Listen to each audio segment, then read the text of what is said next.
How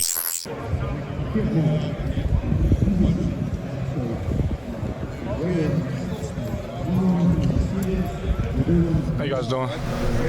Good, man. Doing good. Whether it was watching him in the spring because you weren't participating or being out there with him now, what has been so impressive about Carnell today? I think it's just the consistency. You know, he doesn't have too many missed assignments. He does everything right, catches the ball, get open. He just does what you need him to time and time again. He's really consistent with it, and he's handled coming in, you know, to a new offense, to a higher level of play with grace. And he did it at a more efficient level than even I thought I did. And I think, Marv and I, we did a pretty good job of, taking accountability of learning the playbook and all that type of stuff. But Carnell has just done it at such a high level, and he's really smart. Yeah, Garrett used to talk about you and Marvin and how maybe you guys raised his competitive edge a little bit, his preparation and things. You guys, a freshman, is Carnell doing that to you two now? Yeah, all the freshmen. Carnell's the first in the room to let you know if you had a drop that day. He talks a lot of trash, and it gets us kind of going. So we got that competitive environment going in the wide receiver room, and kind of like you said, how Garrett was, just elevating our competitive nature, and just pushing each other to be great. Where are you better this year? Where are you better this year than last year? Where I'm healthier. I feel better than I did last year. There's a couple games where, you just had to power through, but, this is football, so you're never going to be 100%, but my body's feeling good again, and I'm just excited to play. I'm ready to play. Do you feel like you're overlooked? I don't care. Yeah. Emeka, how much lower than 100% were you in, let's say, middle November? I'm not sure if I have a number. I just know that with the trainers that we have, they're all getting me right. They've been on top of it 100%, and they helped me so much this past year, this past offseason, just getting my body right, and getting back to a place of confidence again. So I'm super grateful towards all of them.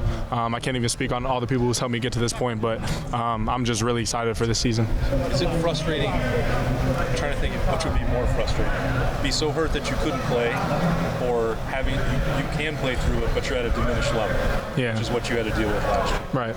I know you prefer to be out there, but that's got to still be just as frustrating as maybe not even playing at all.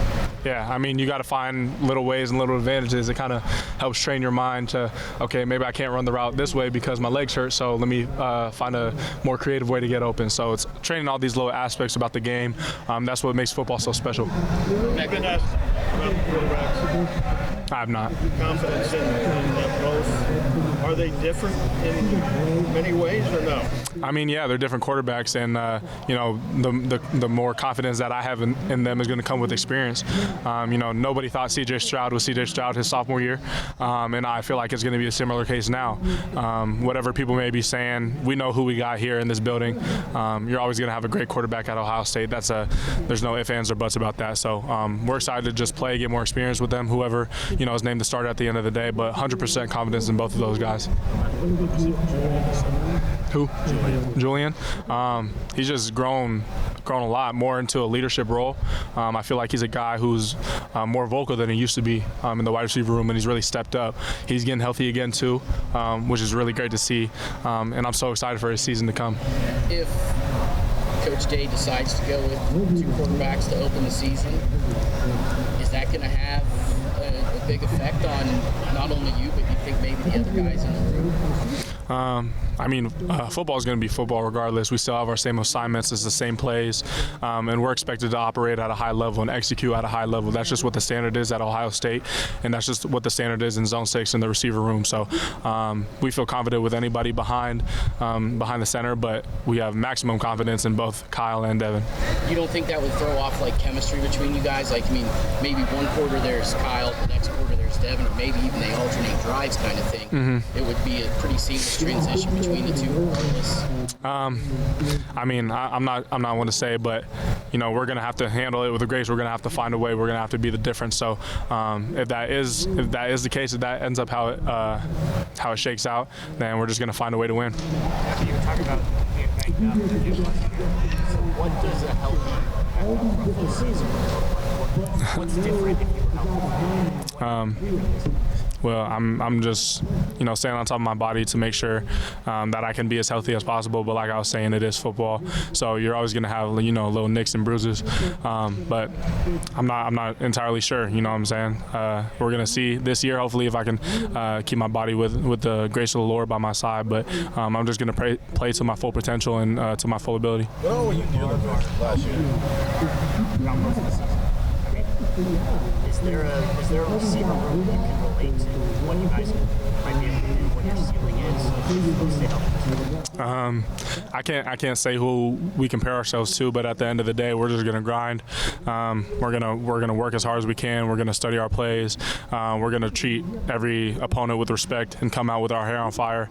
And at the end of the year, we're gonna look up and we're gonna see where we're at. What were you dealing with last year? Just a couple nagging things. I had some surgeries that I went through this off season, but the body is feeling good now. So, but yeah, they were just nagging things. Things that were kind of just frustrating to play with. But at the end of the day, I didn't really have a choice. What impressed you so far about Bryson and Brandon? Bryson or Brandon?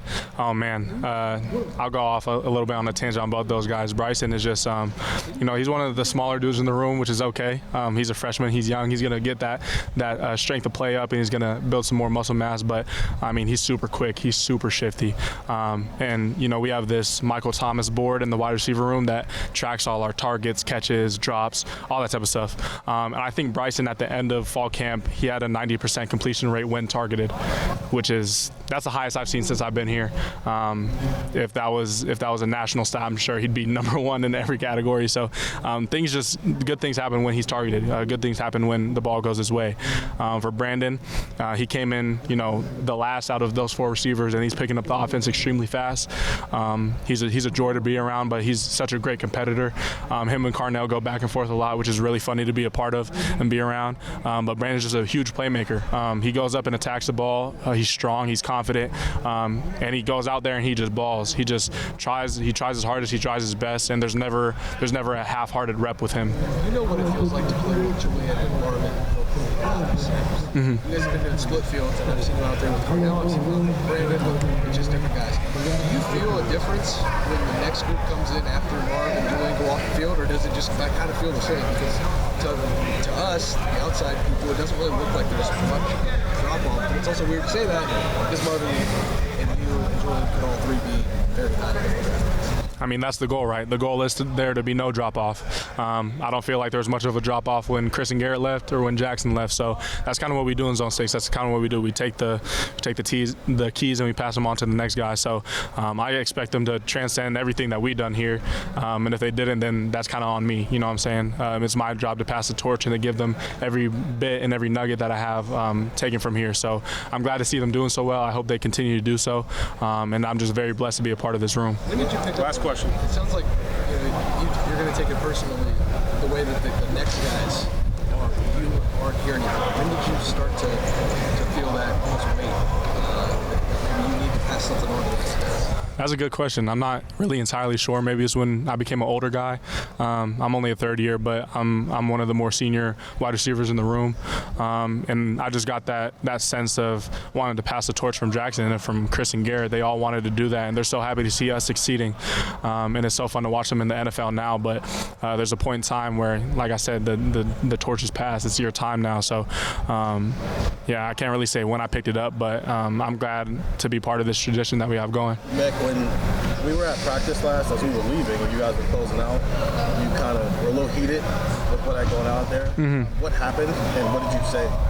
The PG version.